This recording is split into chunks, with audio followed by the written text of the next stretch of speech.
Hi, I'm Peter Rea. Welcome. Today's topic is John S. Rea, 1924 to 2011, Part 3. This is an interview I did with my father in Gstaad, Switzerland in 1990. And it was published as a Zook Family Memories Collection, or ZFMC number 38, on June 6, 1992. Good afternoon, audience. Today is Sunday, September 30th, 1990. The time is 3:20 p.m., and we are in Gstaad, Switzerland. With us today is a prominent ZFMC participant, John S. Rea. Good evening, Father. Good evening, Peter. As I was telling you earlier, I thought what we could do is just, first of all, talk about activities. Now, when you're a little boy, for example, before age 10, what types of activities were you involved in? Well, I used to be a collector of many things. I used to collect coins, mostly pennies, because I couldn't afford anything else. Stamps, shells, rocks of different kinds. I used to collect tax stamps.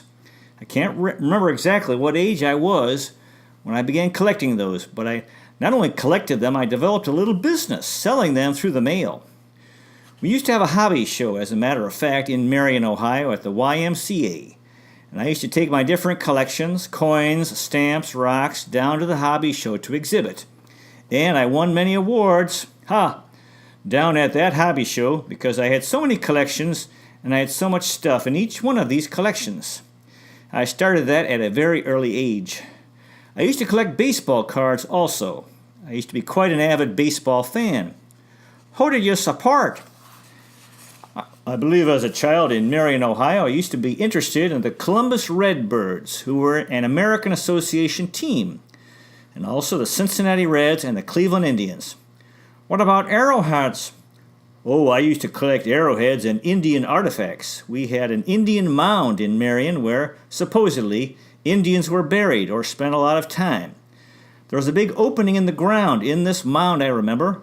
It was like a big saucer, and it was quite exciting to get on your bicycle on one side of this thing and ride down the side of it, because it was very steep going down and very steep going up the other side. We tried to go down fast enough to go up all the way on the other side. I remember that was a major challenge. Also, we found arrowheads from time to time. We used to dig around over there in different places.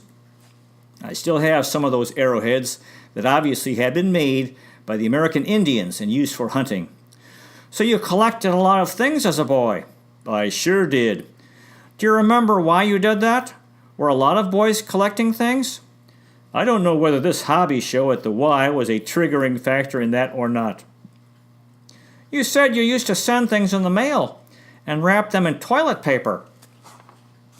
Those were these Ohio state tax stamps. The state of Ohio has had a tax in effect for many years. When this tax was originally levied, when you paid the tax, you were given a little stamp at the store whenever you bought something or other. It was those little stamps I'm talking about collecting. Most of them, they started with 1 cent and they went up to $3. Of course, a $3 stamp was really an unusual item because things didn't cost that much in those days. I used to collect the smaller denominations. Somehow or other, I learned that there were people around the country collecting the various stamps and tokens that were being used in their particular states, and then they were exchanging them. There was a market for these things. Somehow or other, I found out about a dealer in these stamps and tokens in another state. He used to give me orders through the mail for a certain number and kind of these tax stamps. I was just a little kid, and it really wasn't a business in terms of having anything to wrap things in or ship things in except things I had at home. I was wrapping these tax stamps in toilet paper because I really didn't know what it is you were supposed to wrap them in. I mailed them to him, and he sent me a check, I believe. I ordered stamps from other states myself.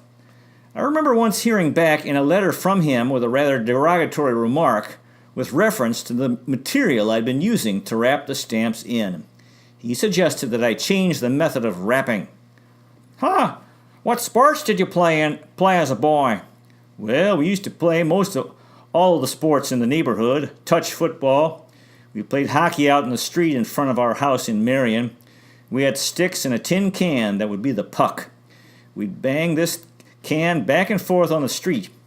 I remember particularly that was a lot of fun. Baseball? Yes, we used to play ball. We didn't play tackle football, only touch, because we didn't have any equipment. I don't have any particular memory of playing basketball. Oh yes, we used to swim. I didn't learn how to swim till I was 14 or 15. What was your favorite sport? I've always loved baseball, both playing it and watching others who really know how to play it. Were you a good athlete? No, not particularly, because I was not well coordinated. I recall vividly when I had rheumatic fever. The doctor prescribed a winter in Florida, Dr. Thomas in Marion. They really didn't know how to treat it at that time. He said the cold weather was very bad for this. We moved down to Haines City, Florida for the winter.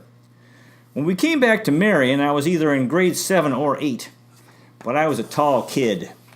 The basketball coach came up to me in the early part of the school year and suggested that I come out for the basketball team. I told him that I couldn't. I couldn't play strenuous sports because my heart had been damaged from the rheumatic fever. I can still see his form and figure and face. He was a big, tall, blond fellow, very nice-looking fellow. I was exceedingly disappointed. I mean, really disappointed. I really wanted to play. Anything that made me winded, though, the doctor said I had to avoid. Do you remember the last baseball game you played before you got sick? I do. I remember it very well. I must have been in grade 6. We had an American Legion team that I was on. I was the catcher. This was baseball now, baseball. I played in only one game, the first one of the season. I didn't get into any difficulty catching. Apparently I handled that all right. I came to bat 4 times and I got 4 hits, which I thought was pretty good. They were all just singles because I couldn't run very fast. Maybe I could have stretched some of them into doubles, but I got safe hits in all 4 times at bat. At the end of that first game of the season, I was batting 1,000, and then I got sick with rheumatic fever and I couldn't play anymore. Just one game in this American Legion baseball. Can you imagine that? I went to Olney Avenue Elementary School. The principal was a very fine lady by the name of Miss Scholl. She also, if I remember correctly, was the first grade teacher. I recall her saying either to me or to my parents that I was a little bit slow in grasping things sometimes. But once I got hold of it, I never let it go. I really understood it and remembered it. Did you enjoy school as a little kid? I believe that I did. I was always in the top part of the class. I was always a good student. Did you ever give your teachers problems? Discipline problems? Yes. I don't recall anything like that. Did you enjoy school? I believe so. I had all kinds of friends. I was very popular. Grade 7 was in Haines City, Florida. Grade 8 was in Central Junior High School in Marion. 9 through 12 was in Warren Harding High School in Marion. I remember apropos of what you just asked a moment ago, in grade 8 when I returned, I did everything there was to do in school except for athletics. All of the class officers were football players, varsity football players. In grade 8, we had an election to elect the most popular young man and young woman in the school. I was elected the most popular young man in the school. I beat out all these football players. I felt that was kind of a good thing. Do you remember being in a fight in school? I do not. Did you continue to collect things in high school, or did your interest change? I collected coins and stamps for many years. I stopped collecting some of these offbeat things. I quit collecting baseball cards and stones and tax stamps. What do you remember about the Boy Scouts? The Boy Scouts were a very important part of my life growing up. We had Troop 4 down in Marion, Ohio, that both Harold Freilich and I were in, as I recall. We had some good leadership. We met at the church. It was a good troop, good, strong leadership. A lot of very good young men were in that troop. We had the largest number of Eagle Scouts when I was in that troop that they'd ever had in any troop in Marion. We had a lot of Eagle Scouts. We went camping in Camp Owens outside of Marion. Harold Freilich and I used to go out there, and he was in charge of the swimming. I was in charge of nature. I got very much interested in birds in the course of getting Bird Study Merit Badge in the Boy Scouts. I believe that's where that started. We used to go out there every summer. That was a very important part of our lives. I used to spend the summer out at Camp Owens on the staff. We had such a strong troop that our leadership found out about Philmont Scout Ranch out in New Mexico, and we were one of the first troops to go out there. We drove out from Marion, had a couple carloads of Boy Scouts and a couple of leaders. We had a terrific time, just wonderful. That was the time when the powers that be were trying to decide whether or not to give that land to the Boy Scouts. They wanted to see what kind of use was going to be made of it by the Boy Scouts. Apparently our troop visit was during that time. The Phillips family did give the property. It was a big property, 100,000 acres, something like that. I think it was Phillips Petroleum, Phillips 66. That was a marvelous experience. Do you remember the grackle on your chest? It was a magpie. There were some mountainous areas out there, and we used to camp out in our sleeping bags. I woke up one morning, and here's this magpie sitting right on my chest. A magpie is a big bird about the size of a crow, black and white. I woke up, and the bird and I were both very much surprised. I vividly remember that. Wasn't climbing in the mountains hard for your heart? Well, I must have taken it easy. There were a lot of level spaces. When we were in the mountains, we had horses that we rode. We had a wrangler that went with us to take care of the horses. I don't remember any long, steep uphill hikes because we had horses. Did you develop any new interests in high school? Well, I would say so. I was involved in all kinds of activities in high school. President of everything in the school, except I was never elected president of my class because all 4 officers, president, vice president, secretary, and treasurer, were always varsity football players. Did it make you mad? I believe there was an irritation there at the time. I did everything else. I finished 5th in my high school class out of 300, which was pretty good. I was president of the High Y. That was the YMCA Boys Camp, a very strong group engaged in all kinds of activities. We used to meet down at the YMCA. We used to swim, play ping pong at the Y. It was a Christian boys group. I was president of the choir. I was active in the stamp club. All the activities except for athletics I was involved in right up to my ears. I had a ton of friends. Which activity was your favorite in high school? Oh my goodness. I remember my mother drilling me in Latin. I don't know that was a favorite. I got kind of sick of it. She used to sit down with me by the hour. I got straight A's in Latin, and it was because of her. Do you remember the hardest class you had in high school? I think chemistry was probably the hardest. Do you remember ever being shy with girls when you developed an interest in girls? I used to do a lot of dating in high school. Do you remember any of the teachers who made a strong impression on you in high school? We had one teacher called E. Paul Huffman. He taught us geometry in high school, and he was exceedingly tough on us. Boy, we had to learn that stuff or else. He made quite an impression on me and a lot of other folks, too. Ruth Turner was the chemistry teacher that I had a lot of trouble with. Chemistry was one of the few subjects I got a B in. Every time I got a B, it was a major catastrophe because I got practically straight A's. My 4-year grade point average was 3.932, and 4.0 was the highest you could get. Pretty good. What was your personality like in high school? Very outgoing, gregarious, positive. Did you ever get nervous about tests?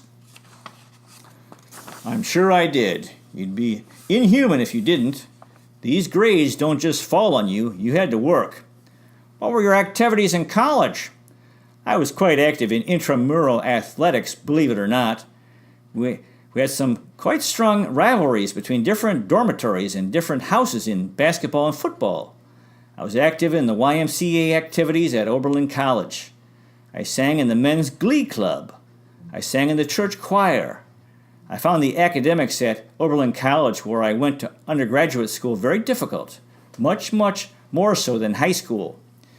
The admissions director at Oberlin College had told me before I came to Oberlin that my grades would drop a full letter. In other words, I'd drop from being an A student to being a B student at Oberlin. Boy, he was absolutely correct. Bill Seaman was his name. Do you remember the summer jobs you had? I had jobs in the summertime, and I also had them at Oberlin. The summer job between high school and college, I was working the midnight shift at a steel mill in Marion, the graveyard shift running a boring mill, which I had no more idea of how to run than fly to the moon. That job just about scared me to death. I was trying to think how I got that job in the first place because I had no instructions in how to run this machine. I really had to fly by the seat of my pants and ask other workers how to do this job. I was a high school kid and the others were all veterans. I just had a heck of a time because I am not mechanically inclined at all, and that was a great hindrance. Somehow or other I managed to get through that summer. One summer I worked at the Bar Rubber Company in Sandusky. That was a miserable job. We were painting ceilings in a defense factory. They made life rafts that were being used in the Navy. The ceilings in this factory had not been painted in God knows how long. First we had to take these great big brushes and brush the dirt off the ceilings, which was heavy, filthy, and that stuff would fall down on us. Fall down on your head and in your eyes and so forth. That was a miserable job, just miserable. One summer we went to Alaska and found jobs. We hitchhiked across the United States, visiting our Oberlin girlfriends on the way across. It was a lot of fun. 6 or 7 of us did that. We stopped at the Chamber of Commerce in Seattle, Washington. We were informed that there were no jobs in Alaska, and there was no point going up there, so we immediately left for Alaska to look for jobs. And at the very first place we stopped in Ketchikan, we took one of these tramp steamers up on the inland waterway. And in Ketchikan, Wayne Duff and I went into the first cannery that we came to, and we got jobs for the whole group for the whole summer. Just wonderful. Worked on those boats and had a great time. Saved a lot of money. Jumping ahead a little bit, when you graduated from Oberlin, where were you working? I was working at the DeBeckman Company in Cleveland. One of the college summers, we tended horses being sent over to the Mediterranean after the war. We fed and watered these horses on the ship. We took them to Yugoslavia and Athens. Again, it was a group of Oberlin College students. It was a long trip across the Atlantic Ocean. Wonderful trip. What activities were you involved in when you first came to Cleveland after Oberlin? Editor's note: the second half of this interview disappeared and has not been recovered to date, unfortunately, which is still true in 2018. Now there's an essay written by Patricia Rea, John Rea's daughter and my sister, on December 13th, 1970, when she was in school. The title is, "The Person I Admire Most." A person I greatly admire was born the oldest of 3 children. He was a sharp student in school. When he was 13, he got rheumatic fever along with his brother. Their family moved to Florida for a year. The doctor told the boy he was all right before he really was, and as a result, he has a bad heart. He won a scholarship to Oberlin College. He studied law and became a lawyer. He has a wife and 4 children today. He is patient, firm, generous, and keen. Now here's a short story that John S. Rea wrote in school himself when he was 15 years old, and the title is A Flying Start. Little Paul suddenly became acutely aware of the night noises.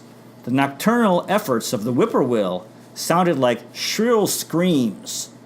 The chirping of the cricket grated on his nerves like a saw slowly eating its way through a log. Little Paul could not sleep.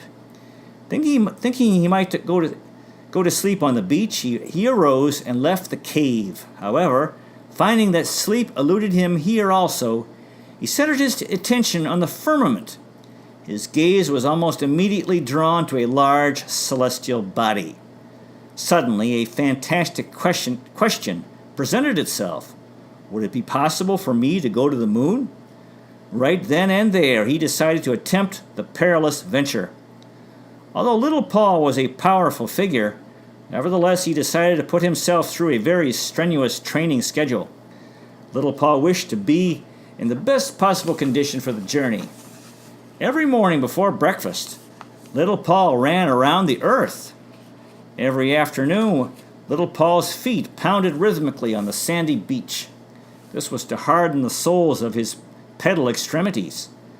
Little Paul took extensive breathing exercises to build up his wind. This effort resulted in all of the trees of that region losing their leaves.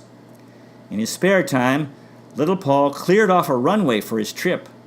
This runway penetrated back into the country quite a way. The other end ran up a steep mountain. Clearing this was a tremendous task, as trees had to be uprooted and giant boulders removed. However, after great labor had been expended, he had the runway in perfect condition. Little Paul felt that he himself was in excellent condition. Therefore, he decided to start his journey the next morning.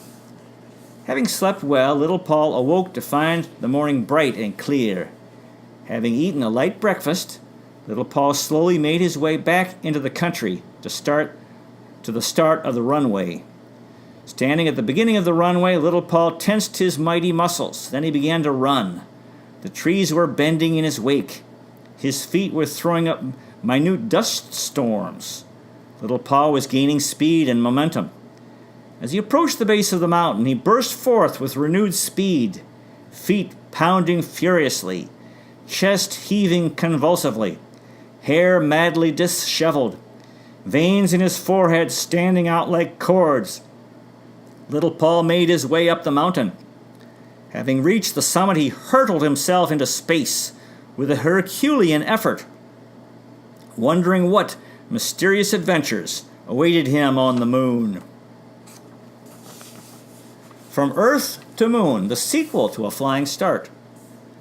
As Little Paul cut his tremendous swath through the ether with unprecedented celerity, two questions were foremost in his mind. How am I going to land on the moon? And what am I going to do after I make my unheralded advent? The former interrogation soon became the more important, as Little Paul became aware of the alarming propinquity of the large, luminous disk. Moreover, under such pressure, Little Paul's copious mind was racking itself for a suitable solution. Suddenly, Little Paul's fertile gray matter handed down an ultimatum that was almost ridiculous in its simplicity. Little Paul was merely going to kick his legs out at right angles to his body, thus offer a crude break to the onrushing air currents. Little Paul carefully gauged the distance and then, at precisely the correct moment, put into effect his aforesaid solution. The tremendous friction caused by the air beating against his legs roused an ear-rending shriek. After several minutes, Little Paul's eardrums could bear the deafening roar no longer. Therefore, he abandoned this plan of action. Little Paul's head was throbbing with a sickening pain. He was helpless to stop himself, as he had already come under the gravitational pull of the moon. His body was utterly fatigued. His mind was slowly ebbing away into unconsciousness. Just before Little Paul lapsed into an absolute lethargy, he braced himself for the impending crash. Upon the moon there are many active volcanoes and a few dormant ones. The craters of these few dormant ones are occupied by a strange form of life. It was into one of these craters that Little Paul plunged. The acrid fumes that arose from this hole of horror permeated Little Paul's nostrils. Strange as it may seem, these fumes served as an antidote to Little Paul's reeling senses. Little Paul arose groggily, and having noticed no broken bones, was suddenly struck with the awe-inspiring realization that he had finally arrived on the moon. And there's an article from 1957 from the newspaper, Cleveland Plain Dealer. Bay Village resident elected. John S. Rea heads the Cleveland Jaycees. John S. Rea, who resides at 602 Huntmere Drive, Bay Village, was elected president of the Cleveland Junior Chamber of Commerce for 1956-1957 by the Board of Trustees on Monday night, June 4th. Upon being elected, he emphasized that, quote, "The Junior Chamber of Commerce is the best young men's organization in the world, and we are going to direct our activities accordingly." Among numerous projects planned for the coming year, emphasis will continue upon the development of the Port of Cleveland and plans for the Pan American Games in 1959. Rea is a graduate of Oberlin College, where he was a Miller Scholar, while working as a product development chemist for the DeBeckman Company in Cleveland. He attended Cleveland Marshall Law School, graduating cum laude in 1951. After passing the Ohio Bar examination in 1951, he became associated as a partner with Stevens and Rea in a general law practice. Since joining the Cleveland Jaycees in 1952, Rea has been active as a chairman of Jay Show Committee when the annual art show for the handicapped was introduced, and as a trustee for 2.5 years. In 1955, he received the Ford Award as the Outstanding Trustee. Last year, as first vice president, he was responsible for the activities of 10 committees. Rea, an Eagle Scout, has been active in scouting work as a scoutmaster in Lakewood and Sandusky, and also teaches Sunday school at St. Barnabas Episcopal Church in Bay Village. He's married to Ruth Rea, who is active with the J-Sets, an organization of the wives of Junior Chamber of Commerce. As chairman of the Community Service Committee of the Bay Village Women's Club. They have 2 young children, Mark, 3.5 years of age, and Pamela, 2 years old. And there's this announcement. Richard F. Stevens takes pleasure in announcing the formation of a partnership for the general practice of law with his former associate, John S. Rea, under the name of Stevens and Rea. There's a letter from, here's a cartoon, a self-portrait that John S. Rea made in 1984. And here is a portrait that John S. Rea made, also in 1984, of his son Mark. And there's a poem that I wrote to my father in 1986. Dear Dad, when I was little, your hands seemed so big. They're still the biggest I've seen, you dig? You're big, bald, bearded, and like birds, even though on your dome they may drop turds. Cooking pancakes on Saturday night for all your kids was such a delight. You like cigars, but better is sleep. Although you hate shopping, still you're not cheap. You like to hear about the tribe while in bed, radio to ear so as not to disturb Red.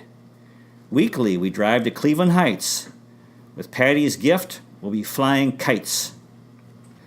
Of all the letters I received in Kansas, from you were the most, almost countless. I know I put you to a terrible test. I want you to know that you're the best. I'll conclude this poem with a line that's not new. Here it is, Big Daddy. I love you. Love, Peter. Here's a letter from John Rea's father's mother, his grandmother, November 6, 1933, Nettie Rea, to both John and his brother Dick.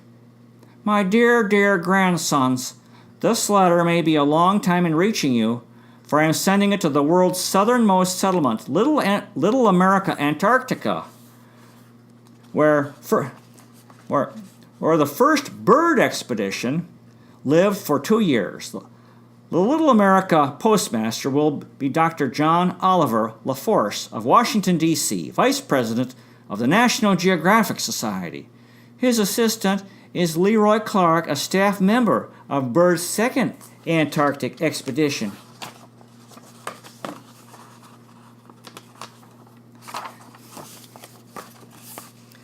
Little Carol Elizabeth is such a tiny baby now, but she will be quite a companion to you boys by the time you receive this.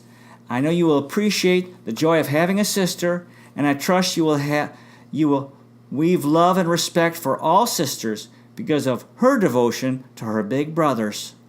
Thanksgiving will soon be here. Wish we could drive to Marion and have a family dinner again at the Harding Hotel with ice cream, turkey, etc. Do you remember about that? We'll mail this afternoon, for it has to be in Washington, D.C. by November 10th, forwarded from there to Dunedin, New Zealand, in time to be transferred to Bird's expedition ship at that point. Much love to you both, Grandma Rea. Now we have comments First comment is from John S. Rea. Really got a big chuckle out of reading ZFMC 38. I still remember wrapping the sales tax stamps in toilet paper when I shipped them off to a dealer in another state, and also recalled the critical letter regarding same. I didn't know any difference at the time. I was just a little kid getting started in the business world. I have no memory of having written a flying start 52 years ago, but it's really a pretty good story. John S. Rea, Cleveland, Ohio. Now here's a letter from Patricia Ann Rea, John Ray's daughter. I finally read the ZFMC of Dad's interview. I am totally amazed at the amount of detail he could recall, rather than the usual, I have no memory of same. His moon story was a real hoot. I hope you can continue to publish now that I'm finally reading them. I'll have to read the pile I have built up. Patricia A. Rea, M.D., Boston, Massachusetts. And here is a letter from Isobel Stevens, the wife of his law partner, Dick Stevens, and also my godmother. Dear Peter, I was about to put this letter in the mail chute for the postman to pick up when I realized that I had not thanked you for your publication number 38, the interview with your father in Switzerland in 1990. It was fun to read of his story of his early growing up years, and I am sorry that the tapes of the second interview disappeared. Your dad's short story did indeed deserve an A. He was far ahead of his time in getting little Paul to the moon. I chuckled when I read your poem to him. He must have gotten a kick out of it. You are not such a bad poet, as a matter of fact, and your sense of humor is great. Your clippings brought back memories, too. Dick was president of the J.C. in 48-49 and was pleased to have your dad join, since he considered it a very worthwhile organization. In your father's capacity, he went on to an international, I'm pretty sure that was a J.C. event, and your mother accompanied him to Japan. I hope I remember correctly. I do remember that your mother was very pregnant, and Dick remarked one day that he hoped that the baby would not make a premature appearance. That must have been Patricia, and I think that it was summertime, but I'm not sure of her date of birth. I don't believe they were home too long before she arrived. That was thoughtful of your great-grandmother to send the letter to your dad and your brother to Little America, Antarctica. Gosh, that is now nearly 60 years ago and something to treasure. Thank you once again, Peter. I know that it takes some effort to do all the writing, organization, and as you once wrote, bearing the hassle at the post office to get these out. But I am sure they are truly appreciated by all who receive them, and someday they will be of great interest to the next generation. Isobel Stevens, Rocky River, Ohio.